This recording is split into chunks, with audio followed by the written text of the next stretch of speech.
ఇప్పుడు తనూజ మాట్లాడుతుంది, నువ్వు నీకు గిట కెప్టెన్సీ రాకుంటే మీ మమ్మీ కన్నా ఎక్కువ నేను ఫీల్ అవుతా అని చెప్పేసి ఇష్టం మాట్లాడుతారు. తర్వాత వాళ్ళందరు కంటెంట్ చూడండి మీరు, ఇప్పుడు భరణీలందరూ కూడా మొత్తం మంది ఏంటి మాట్లాడుకుంటారు, అరే ఈమెను ఎలిమినేట్ చేద్దామా, ఈమెకు టాస్క్ నుంచి మనం ఖర్చును పడుద్దామా అంటే ఇట్లుండొద్దు. గేమ్ అనేది బిగ్ బాస్ అయితే మనం రియాలిటీ షో కాబట్టి షోను ఆడే విధంగా ఉండాలి తప్ప ఈ కాంప్రమైజింగ్ సాక్రిఫైస్లు అనేది కూడా కరెక్ట్ కాదు.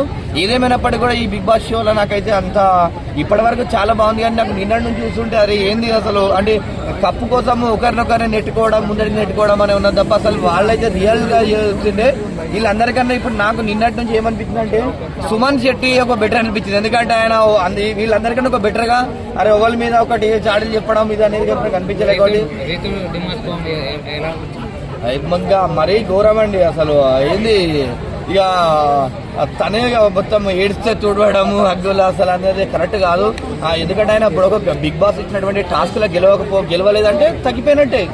కానీ నెక్స్ట్ టాస్క్ ఉంది, నెక్స్ట్ చూసుకుందాము, నిజం కాకుండా కూడా నెక్స్ట్ అని చెప్పేసి ఏదో ఓదార్పు కోసము ఇంకా ఒకరిని ఉద్దేశించి చేస్తున్నారు తప్ప అందులో ఏం లేదు. రీతు కూడా నాకు తెలిసి ఎలిమినేషన్ అయితే లాస్ట్ విజేతలుగా అయితే నాకు అనిపిస్తుంది. వీళ్ళందరికీ ఉన్న విజయ్ సుమన్ చెట్టే విన్ అయితే బాగుండనే కాన్సెప్ట్ అనిపిస్తుంది.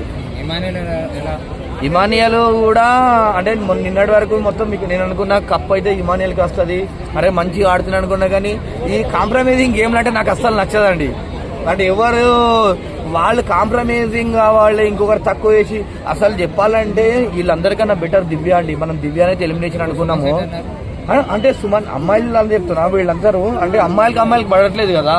వీళ్ళందరూ సుమన్ శెట్టి దివ్యానే వీళ్ళే బెటర్గా ఆడుతున్నారు. మిగతా వాళ్ళంతా అది అసలు గేమే కాదనిపిస్తున్నది. దివ్య అయితే 100% కాదండి. దివ్య ఆడే కంటెంట్ మాత్రం మొత్తం ఆమె ఇవాళ చెప్పింది ఏమని చెప్పి నాకు దమ్ముంది నేను గేమ్లు ఆడుతున్నా కాబట్టి అని చెప్పేసి రీతుతో గొడవ పడ్డ చూసి కరెక్ట్ చెప్పింది దివ్య చెప్పింది కరెక్ట్. ఆమెను ఉద్దేశపూర్వకంగానే కావాలనుకొని చెప్పేసి రీతు మాట్లాడడం జరిగింది.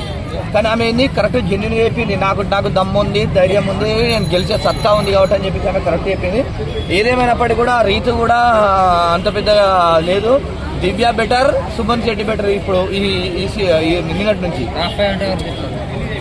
సుమన్ శెట్టి, దివ్య, తర్వాత కళ్యాణ్.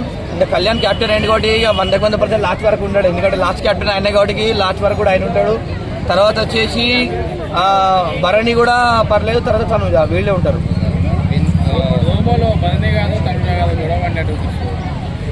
అంటే గొడవ పడ్డారు. అంటే ఫస్ట్ ఇప్పుడు అక్కడ ఏమవుతుందంటే ఒకరిని ఎలిమినేషన్ కావాలి, ఒకరిని పంపించే ఉద్దేశంతో అప్పుడే కొట్లాడుతారు, అప్పుడే కలుస్తారు. అంటే ఎవరెవరు ఎప్పుడు కలుస్తారో అర్థమైతే లేదు. ఆ విధంగా తనూజ అంత పెద్ద గేమ్ అయితే ఏం లేదండి. పవన్ కళ్యాణ్ నిన్న చూసుకుంటే అది కంకర ఇసుక గేమ్ కూడా చాలా బాగా ఆడి రోడ్డుని కూడా కరెక్ట్ వేసిండు, విన్ అయిండు, కెప్టెన్గా కూడా అయిండు. కెప్టెన్ కావాలని కళ కూడా అనుకున్నాడు. కానీ ఈ కెప్టెన్ కూడా జెన్యున్ కాదండి. గెలిపించారు, ఇంజనీరింగ్ జాకి పెట్టి ఇట్లా చెప్తే గెలుస్తాడు, అట్లనే గెలిపించారు తప్ప వాళ్ళు ఏదో గెలిచి ఆడి మంచి టాస్కులు చేసినట్టు అయితే నాకు అనిపించలేదు.